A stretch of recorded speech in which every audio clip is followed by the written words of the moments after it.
After Effects CS6 has a couple of new features related to previewing your comps. I'm going to explain those new features, plus show you the two basic ways to preview comps in this lesson. So to follow along, go to Working Files and open up After Effects Projects and double-click on 0405 Preview. This project has one comp, and the comp has 4 layers: a text layer, an adjustment layer, a video file, and an audio file, some music. I want to view only the video file at the moment here, so I've got the 2 top layers turned off. The text layer would look like that, and the adjustment layer would kind of give it a warm look to it. So we'll turn those guys off for the time being. I want to view only this little video file. And there are a couple of ways to do that. I can do what's called the standard preview, also referred to in the vernacular as spacebar preview, which is what we'll call it, the spacebar preview. Or I can do RAM preview. So we'll start off with the standard spacebar preview. When you do spacebar preview, it's video only, no audio, and it attempts to play things back in real time, but it usually has a little trouble doing that as it plays it off the hard drive. The video playback in After Effects is a little bit different than you might find inside a nonlinear editor, so it might play back smoothly in Premiere Pro, but it won't necessarily play back smoothly in After Effects. It just works a little bit differently. So I'm going to press the spacebar here and see what happens. Notice that it starts playing back from where the current time indicator is located and goes forward from there. And if you view here, it says it's playing back at about 20, 21 frames per second, which is not real time there, big red letters. Okay, I'll stop now.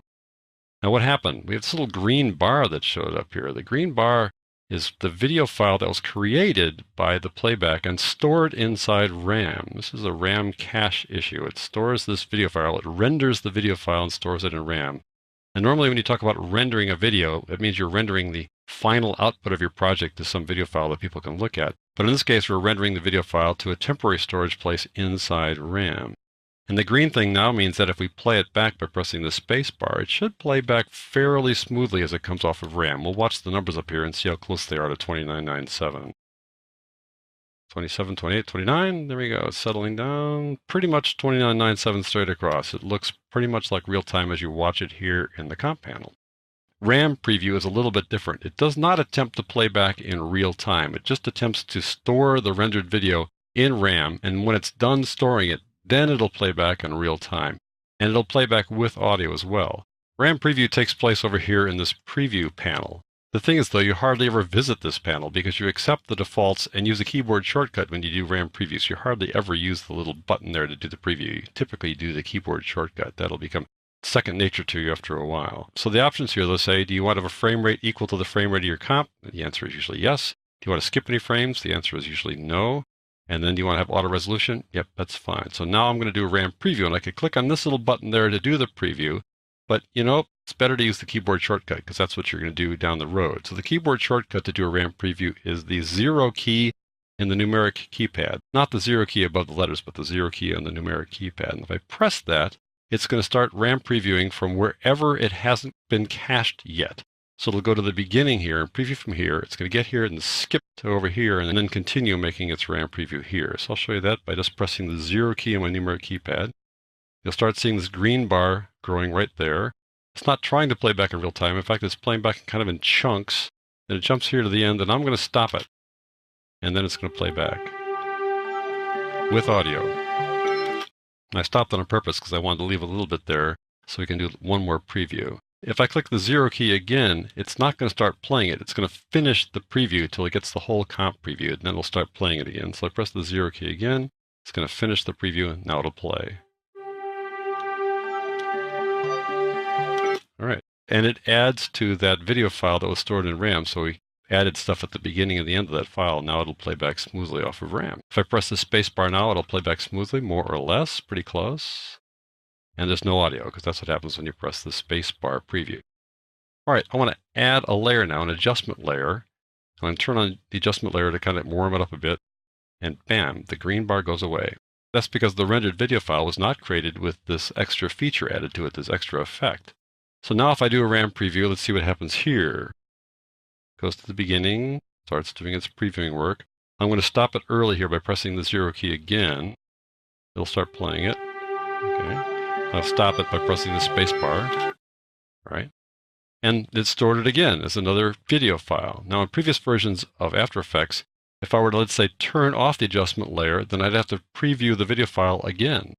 But what's great about After Effects CS6 is that it remembers that you previewed this video file without the adjustment layer. So I turn it off, you get a green bar across the entire thing. It remembers that this guy was previewed in RAM and pulls that thing up if you want to preview it again. If I go back and turn on the adjustment layer, it remembers that you previewed that much of it. How cool is that? I'm going to move in a little ways farther here and use my space bar to do a standard preview, a space bar preview. And it'll add that little bit of RAM cache as well as it plays back. I'll stop it now. So now if I turn this off and come back, there it is as I left it. These little green things along the way here showed up because I was doing a little scrub across there, like so, and it just created some more as I went by.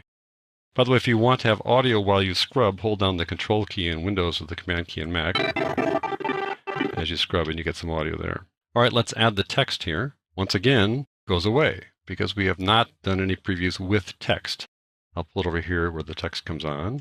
I'll preview from here with the space bar. There we go. And we get that green bar again. And now if I play it back with the space bar, it'll play back smoothly. If I press the RAM preview, it'll jump ahead of that little green area and then jump after it. There we go. Press this 0 key again.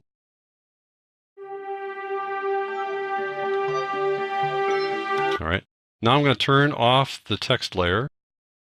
And this is what was left of the preview with the adjustment layer above it. Turn off the adjustment layer. And it remembers that we did the preview here with the video file.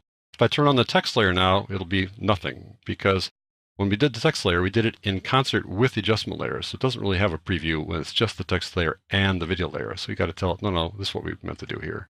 Now it remembers that we did all that work. I'm going to open up the text layer and change a keyframe. Here we go. There's some keyframes here that I did to create this animation. I'm going to move this keyframe just a little bit. That will change everything such that the green guy goes away. It's no longer properly previewed anymore because I changed the keyframe. I'll close this down there.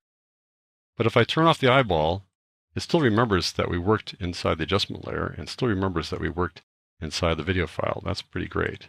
And if I press the 0 key again, it's going to jump to right here and do the preview again and fill in that gap. There we go. I'll press the 0 key again. Slight change to the animation. All right, so what's going on is that all this stuff is being stored in RAM, but it's also being stored on your hard drive if you accepted an option to have what's called persistent disk cache. So what I'm going to do now is I'm going to remove all this RAM cache. I'm going to get rid of it. To do that, I go to Edit, Purge, Image Cache Memory. I'm going to click that, and the green thing's going to go away. But behind it, there's this blue stuff.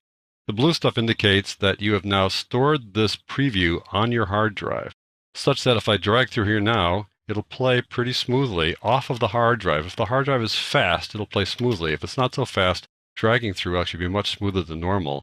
And in between here, it might get that kind of chunky looking stuff. You know, it gets kind of fuzzy there a little bit. But back here, it'll be sharper because it's playing off the hard drive where it was stored in the persistent hard drive area. In between, it might get fuzzy there, but on the blue, it's going to come back sharply. If I turn off the eyeball here, it remembers that we stored this guy. There's only a little bit here because there wasn't much to store there. Go down to the bottom here, turn that one off.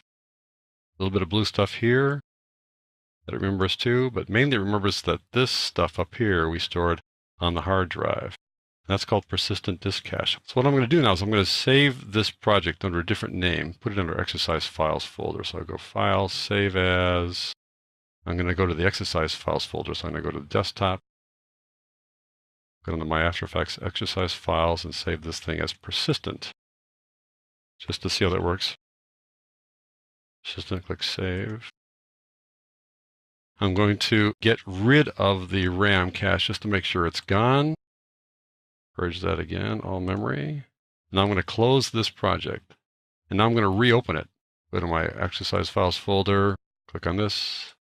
And it'll come back with those blue guys again, indicating that it remembers that we stored this on the hard drive, kept that persistently, and it'll keep it there forever unless you clear out that media cache. So let me show you where it's saved and how to deal with that.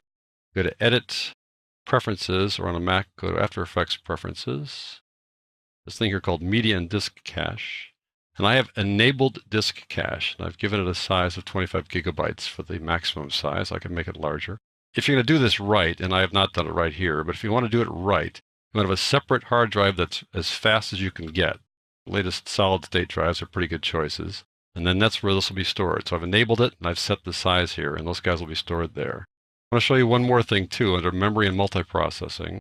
I want to render multiple frames simultaneously. If I do that, when I do my RAM previews, I can use more processors to do the RAM previews. So I'm going to change this from the 0 CPUs reserved for other applications. We'll have a couple of CPUs reserved for other applications. How much RAM per background CPU? 2 gigabytes is good if you're working with HD. You can use less if you don't have HD, but 2 gigabytes is kind of a sweet spot for HD. It'll use 2 CPUs to do my RAM previews, which is a good thing.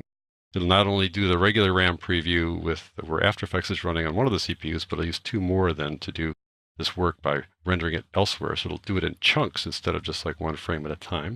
And make sure they leave some RAM for other applications. I'll change this to 4 for other applications, leaving 8 for After Effects. And that should work pretty smoothly here on my system. So click OK now.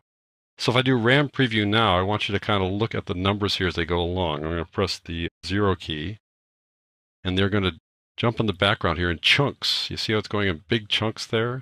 That's because we have multiple CPUs working here. All right, and you see it's kind of jumping along in big chunks down here in the video as well. So that is how you do the 2 kinds of previews, standard and RAM.